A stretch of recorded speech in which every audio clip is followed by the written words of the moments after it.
ধন্যবাদ। প্ৰথম কথা, এই সংগ্ৰামখনৰ এটা গুৰুত্বপূৰ্ণ পৰ্যায়ত আমি আহি পৰিছোঁ। দেখাত যদিও স্থবিৰতা আহি পৰিছে, ঠিক তেনেকুৱা নহয়। কেৱল ধাৰাটোহে সলনি হৈছে।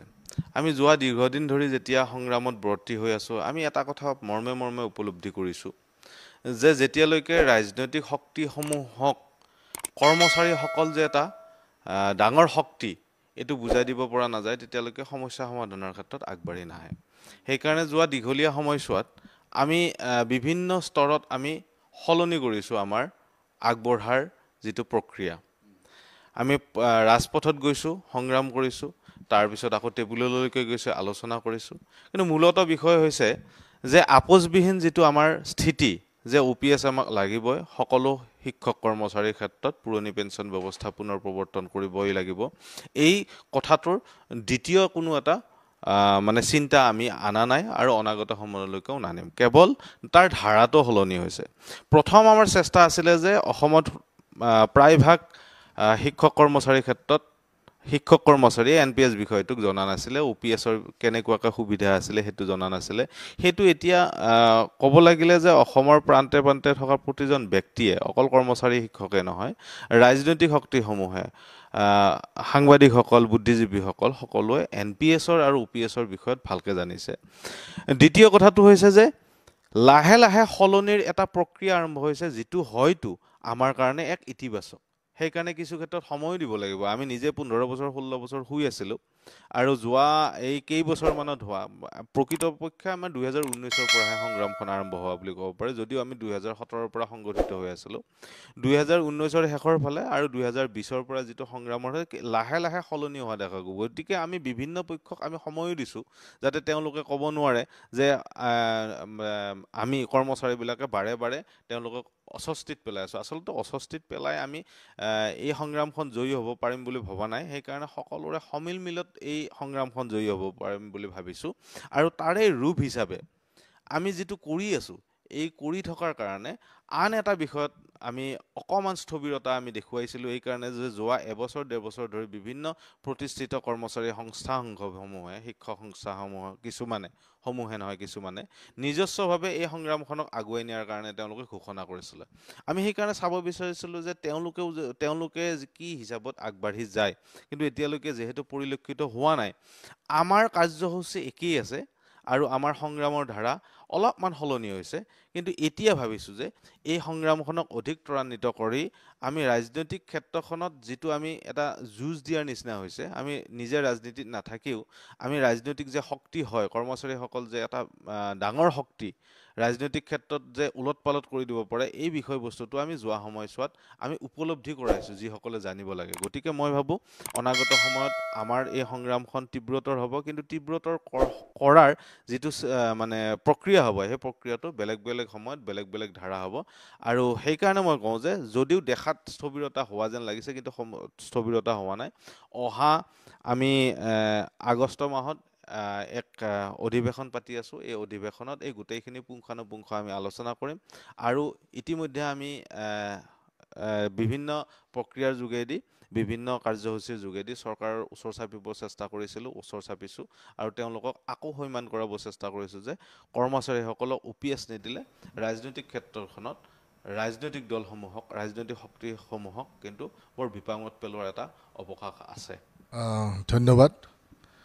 কথা হ'ল কি, গোটেই প্ৰক্ৰিয়াটো যিহেতু এটা চেণ্ট্ৰেল গভমেণ্টৰ এটা মানে আমাৰ কেন্দ্ৰীয় চৰকাৰৰ এটা মানে স্কিম আছিলে NPSটো, গতিকে সেই কেন্দ্ৰীয় চৰকাৰক তেওঁলোকে দোহাই দিয়ে। আমাৰ অসম চৰকাৰেও সততে এটা কৈ আছিল আমাক, যদি চেণ্ট্ৰেল গভমেণ্টে, কেন্দ্ৰীয় চৰকাৰে যদি NPS বাতিল কৰি OPS দিব খোজে, আমাৰ কোনো মানে বিনা দ্বিধাই আমি এদিনতে দি দিম, এনেধৰণৰ কথা এটা ক'ব খোজে আমাক তেওঁলোকে।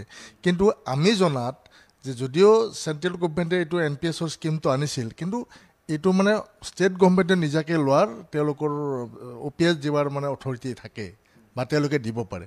এই কথাটোহে আমি বাৰে বাৰে তেওঁলোকক আমি বুজাব চেষ্টা কৰিছোঁ। যদিও চেণ্ট্ৰেল গভমেণ্টৰ এটা মানে আঁচনি বুলি কৈ থাকে NPSটো, কিন্তু আপোনালোকে আমাৰ যিহেতু আমি ষ্টাডি কৰিছোঁ, অধ্যয়ন কৰিছোঁ, ষ্টেট গভমেণ্টে আমাক OPS দিব পাৰে বা বেলেগ ষ্টেটত, কিছুমান ষ্টেটত লাগুৱে কৰা নাই NPS।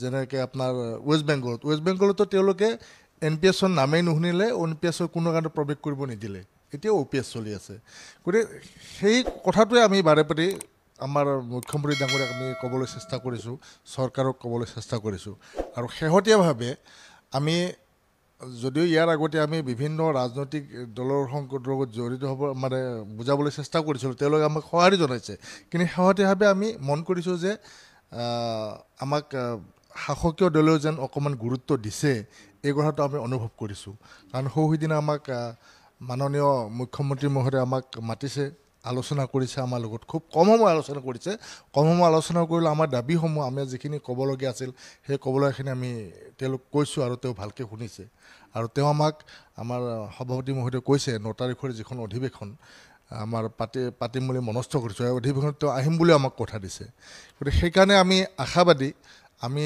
যি দীৰ্ঘদিন ধৰি আমি আমাৰ OPS-ৰ দাবীত আমি যি সংগ্ৰাম কৰিছিলোঁ এই সংগ্ৰামত আমাৰ ইতিবাচক ফল এটা যেন পাম বা OPS নাপালেও OPS-ৰ সমকক্ষ কিবা যেন পাম আমাৰ যেন বহুত লোকচান নহয় OPS নাপালেও এই ধৰণৰ কথা এটা আমি মানে চিন্তা কৰাৰ আশা এটা আমি কৰিছোঁ তাৰমানে এইটো এটা ডাঙৰ কথা আটাইতকৈ আমি বেছি শংকিত হৈ আছোঁ যিখিনি ইতিমধ্যে অৱসৰ গ্ৰহণ কৰিলে আৰু যিখিনি অৱসৰ গ্ৰহণ কৰিব গৈ আছে তেওঁলোকৰ কাৰণে খুব দুখৰ দিন চলি আছে আৰু সেইকাৰণে আমি আশা কৰিছোঁ যে অসম চৰকাৰৰ যোগেদি তেওঁলোকৰ কাৰণে সকাহ এটা দিয়াৰ কাৰণে সোনকালে কিবা এটা সিদ্ধান্ত গ্ৰহণ কৰক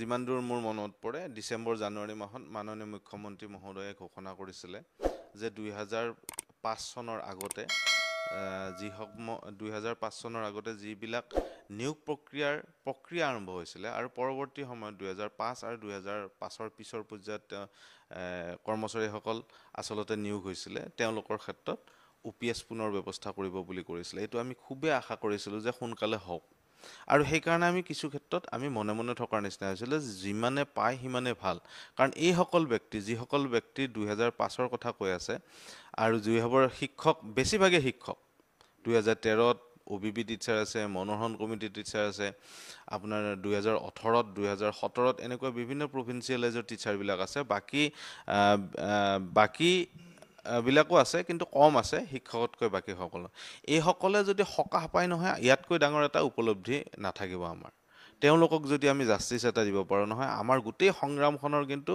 কেন্দ্ৰবিন্দুৱে হৈছে এইসকল কাৰণ তেওঁলোকে অহা 1-2 বছৰৰ ভিতৰত মোটামুটি তেওঁলোকে অৱসৰ গ্ৰহণ কৰিব আৰু তেওঁলোকৰ খুব বেয়া অৱস্থা হ'ব কাৰণ যিসকল ইতিমধ্যে গতিকে আমি এই ক্ষেত্ৰত সোনকালে সিদিনাখনেও আমি যেতিয়া লগ পাইছিলোঁ মাননীয় মুখ্যমন্ত্ৰী বাৰে কৈছোঁ যে সোনকালে এই চৰকাৰী অধিসূচনাখন যদি প্ৰকাশ হয় তেতিয়াহ'লে স্পষ্টভাৱে আমি গম পাম যে কৰ্মচাৰীসকল এটা ভাল লাইনলৈ